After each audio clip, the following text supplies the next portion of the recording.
Guatemala, land of eternal springs. It is a country that has much to offer, and yet it is straddled with many challenges, namely that of unequal wage distribution, climate change, and yes, even immigration. In a recent interview, the president of Guatemala, Alejandro Giammattei, shares that he recognizes there are many individuals that are migrating north, not only from Guatemala, but also El Salvador and Honduras. To that, he's not blind to the fact that there are many individuals within the United States that do not desire an opportunity for these people to move north. There are no easy answer to the challenges that face these countries, and yet both need to have a seat at the table.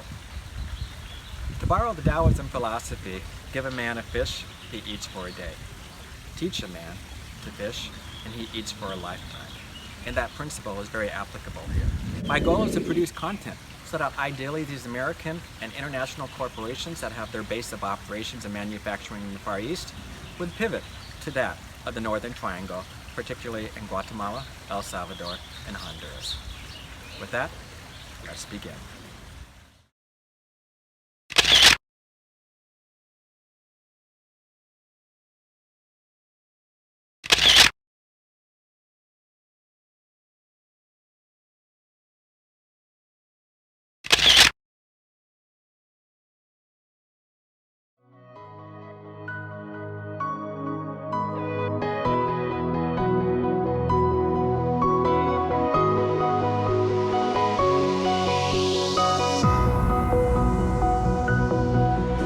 Hi everyone, for those of you that don't know me, my name is Juan Podmore, and I live in the Seattle metropolitan area. I'm coming to you from Guatemala City, Guatemala. I've been coming down here since about 2014, and today I'm in the area of Zona 11. I talked to, they are ready for American corporations to come down, to pivot away from the Far East and bring work to many of the Guatemalan citizens. A lot of the younger population, they speak perfect English, and I think that is absolutely fascinating. The many people that I meet, they say, please share with us that we are ready for business, and that is the intent and the purpose of what I'm sharing with you guys today. However, today I'm going to be leaving Guatemala City, and I'm going to be traveling out to Laguna, Atitlán, Panajanchel region, which is a significant Kachiko population. And from there, we're going to be moving on from Panajanchel to the Iximche Mayan ruins, which is a little bit smaller Mayan ruin than that of Tikal, and the Yacha Mayan ruin, which are much more grounded in their perspective. So with that, listo, y vamos, Ciudad de Guatemala.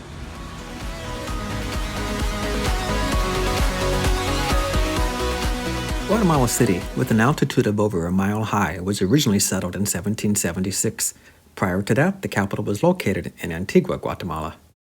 The city is a noisy, bustling metropolis, complete with dedicated and safe bus lines full of workers commuting into the city. A new light rail system is also in the works.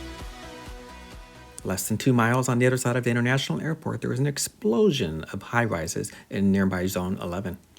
Numerous brand-new condominiums and apartments are rising rapidly. The city is designed in a linear fashion surrounding the airport, with many buildings paralleling La Aurora International Airport. There are, of course, height restrictions due to consistent seismic activity and close proximity to the airport. It doesn't take long to leave the city. The roads are clean, modern, and they serve as vital connections to regional cities, with emerging regional airports also being constructed. Driving through the CA1, which is the main north-south link to Guatemala, we pass many new mini mansions being built with remittances from families in America. We soon arrive in the small town of Comalapa. This idyllic village is the home of numerous artisan painters, and it's beginning to put Guatemala on the international map, including a half-mile-long mural. One of them is Oscar Purin, a member of the Mayan Kachiko indigenous community of Comalapa. His work has been featured in Europe, China, and here in the United States. His most famous painting emphasizes his roots with the annual Day of the Dead balloon festival. He gives life through his canvas of his childhood experiences in a naive format style of painting, complete with hidden meanings and colorful imagery. He utilizes his personal experiences, including serenades, parties, and daily living. He still resides in Comalapa.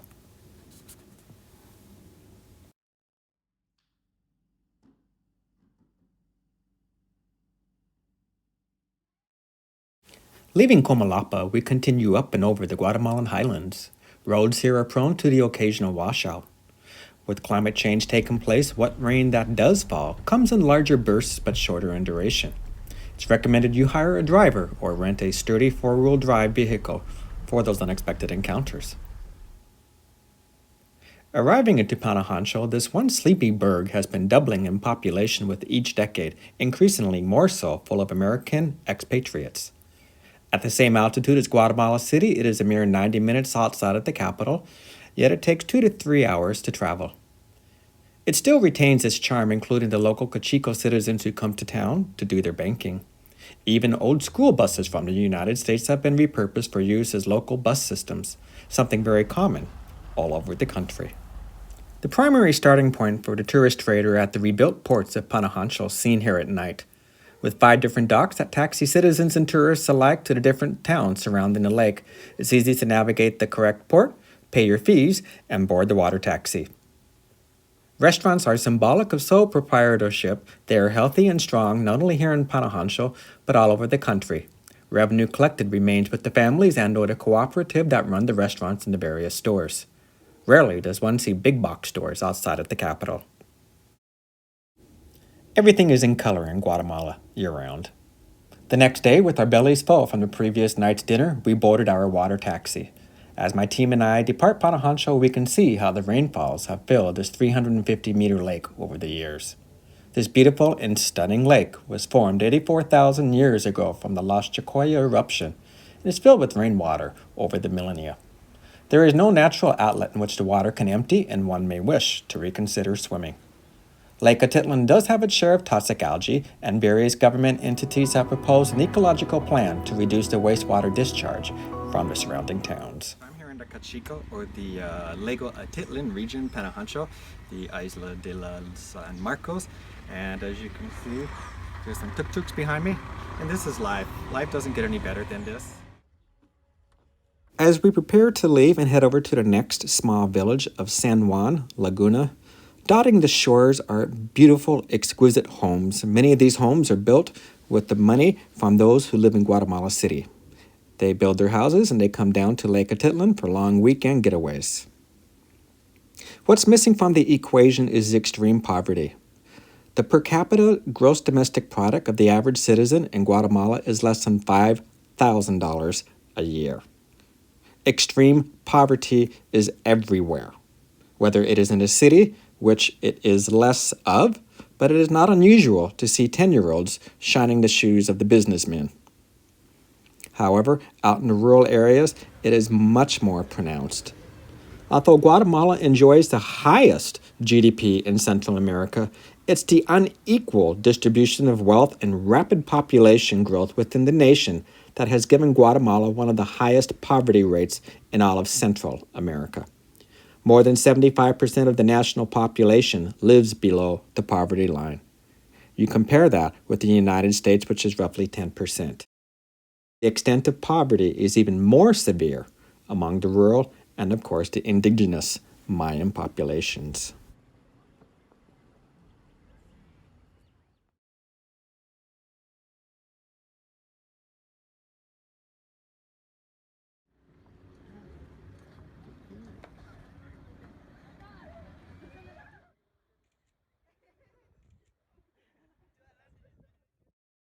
Beautiful views from high atop Mirador Terra de la Cruz exist and showcase everything that Lake Atitlán has to offer. But soon we begin our descent, eventually making our way back to the small town of San Juan, La Laguna. The story of San Juan, La Laguna is one of coffee. Coffee is an extremely laborious process. The beans require an awful lot of water and sunshine to grow. Eventually, the hand picking, the roasting, and the grinding. And as these young men shared with me, it is an extremely laborious process. Labor is based on age. The younger you are, the cheaper they can be. And these 13 years old are busy working every day of the week to prepare coffee. Once the coffee is put into these bags, then they are prepared and shipped to points all over, primarily heading north to the United States, as well as points around the world.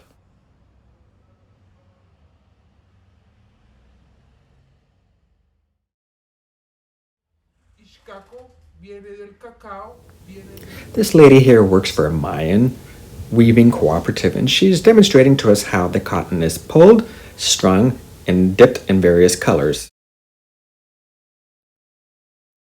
Cotton comes in two basic colors, that of brown and white, and one must be very careful when they're pulling the cotton fibers from the plant itself, as it is riddled with many thorns. Once the cotton has been dried out, it is then dipped in various colors and strung for string in the making of the most beautiful weavings that can be offered in the Mayan region of Lake Atitlán. Guatemalan weaving originated over 1,500 years ago. For the Mayan, woven textiles were not just practical, they were also symbolic, demonstrating wealth and status. Today, many Mayans still wear these original textiles with the unique designs that identify which particular area or even the neighborhood they come from. Of course, Guatemala is also known for the cocoa bean that is used to produce world-famous chocolate. But the fat from these cocoa beans is also used for the making of soaps, including melon, lime, rose, and even peppermint. What an interesting flavor. Jocelyn Shalachia, also rising talent. Her work can be found in galleries lining the streets in San Pedro and San Laguna. She has a little bit of a modern interpretation of life in the Lake Atitlán region. Her brushstrokes are a little coarser, a little wider, but her colors are also a little bit more muted than that of traditional Guatemalan paintings, in which the scenery are of coffee plantations and men and women dressed in their traditional textiles. She's doing rather well for being 17 years of age.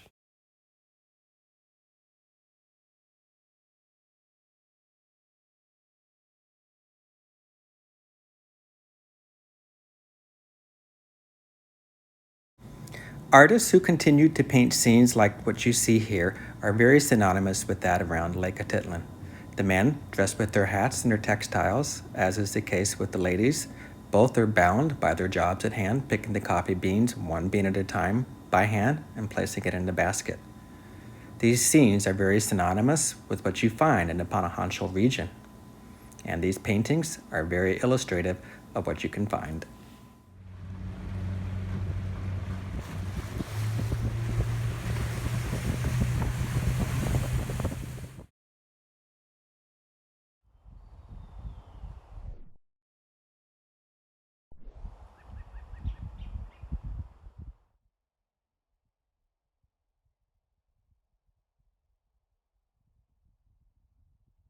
I am here in Iximche, and this was another one of the many Mayan ruins. This one was established from 1470 to about 1524, and it was the capital of the Cachico Mayan civilization. And in Guatemala, there's about 26 or 27 different Mayan languages, and of course, each has their own civilization. This one, as you can see, there's some trees behind it. There's a lot of overgrowth that had disappeared many years ago. And yes, there was also ample evidence of human sacrifice and so forth. Iximche sits high up on a very unique plateau, 7,000 feet in elevation, higher than any other Mayan civilization. The ancient Mayans, whose early settlement dates back to 2000 BC, are slowly recovering. Recently, one plaza and temple with a base presumed to be larger than that of the pyramids of Giza, Egypt, was identified using LiDAR technology and was featured on a National Geographic special. Around 250 AD, the Maya entered what's now known as the Classic Period, an era in which they built flourishing cities with temples and palaces, and their population size peaked. However, by the end of the Classic Period, around 900 AD, all was abandoned. A number of potential reasons for the downfall of the Mayan civilization in the southern lowlands of Guatemala include overpopulation, environmental degradation, warfare, shifting trade routes, and of course drought and European disease. The Iximche population here continues to hold dear to the heart of the local Mayan populations.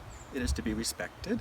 It is used as a ceremonial place for prayers and for recognition and offerings to the Mayan. Use your imagination a little bit, you'll discover that we're high up on top of a hill. And even on top of that hill behind me is another hill. But if you do some digging, there's some Mayan ruins behind there. So right now we're up about 60 meters, or about 180 feet high, on basically what is on top of the hill. It's a central plaza. So if you could imagine the grand shopping malls of Central America, and in this case, the Iximche population. As I said earlier, it existed from 1470 to about 1524, and then it was decimated by Conquistador Pedro de Alvarado. Smallpox is what killed off the population before the physical arrival.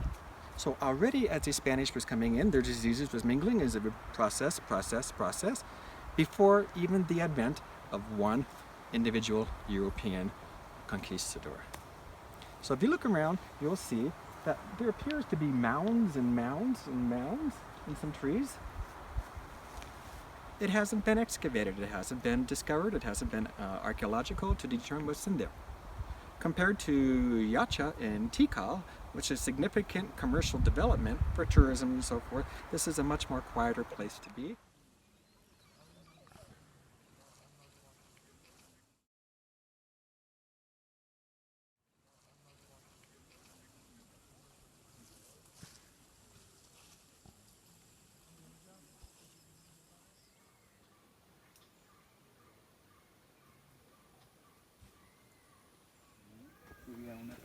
Tal vez de ese tamaño. Sí, pero subí y no me podía bajar, pasé en medio día de arriba. Y no podía